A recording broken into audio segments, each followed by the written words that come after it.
Every loan has 4 pillars. Think of pillars as the structure of a building, right? And so every single loan has 4 pillars that hold it up. Think of the acronym VIC, V.I.C.C. So pillar number 1, V, is for value.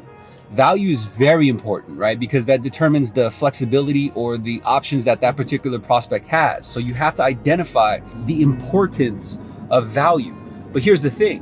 When I used to ask applicants like, hey man, what do you think your property is worth? I used to take their opinion and just run with it. Never did any research by my own. I'm like, okay, dude thinks his house is worth 500,000. And then turns out the appraisal comes back in, dude's a hoarder. So it's like worth 200,000. But I priced everything out to 500,000. So now my loan doesn't work. Or worse yet, I would do research. I would go to like Zillow or Redfin, and then I'd pick the one with the higher value because it made my loan work.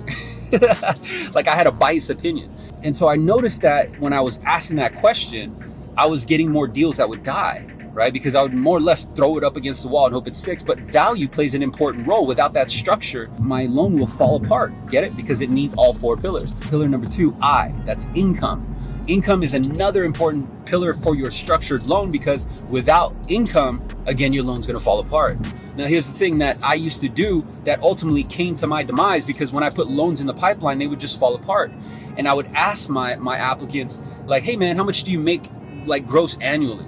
And they would be like $120,000. Okay, cool. And I put $10,000 in the income block on the 1003, right? You know what I'm talking about. And then I would think that, oh man, I got some dude that qualifies. And this is dope, right? And so I get the loan in, get into processing. Underwriter turns out and says, hey man, they weren't making $10,000 per month. They're making $3,000 per month, but $4,000 was from overtime. And then $3,000 was from commission, and they needed to average it out. And so it ended up dying. Or maybe all that commission was written off because maybe they were self-employed or because they had a 1099 income. And so I noticed that. I was like, man, that's why my deals are dying. So you need to understand, without the pillar of income, that shit's gonna fall apart. Third pillar is credit.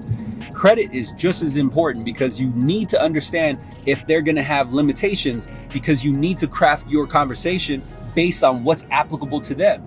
And so I was noticing that I was spending like 30 minutes on a phone conversation talking about cash out, talking about, oh man, we're gonna do great things to your house. I'm gonna get you some cash so you could fix that roof or get that pool, right? And then come to find out, when I got to the declaration questions that's on page 3, again, 30 minutes into the conversation, I found out this dude just had a foreclosure on a rental property. Or this dude just short sold a second home, or whatever it is, right? Or just came out of Chapter 7 bankruptcy 3 years ago. And so I spent all this time talking about cash out on a conventional loan or opening an equity line of credit when this dude never even qualified for it. And man, that was just burning up my time. And so I literally spent 45 minutes with some dude that I just had to let go and then go try and find another. So what I did was I moved my declaration questions, or at least some of the declaration questions, to the front end of the conversation. Make sense? And so I would ask very important things that don't show in the credit report right up front, or will show in the credit report, but I need to know because that's going to determine the direction of that conversation. Fourth pillar is just as important. It's called capacity.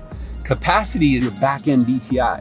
It's how much you can truly afford. Because keep in mind that when we talk to these individuals, we're talking about the gross income. They know their gross, but they don't really take home their gross. And so they take home their net.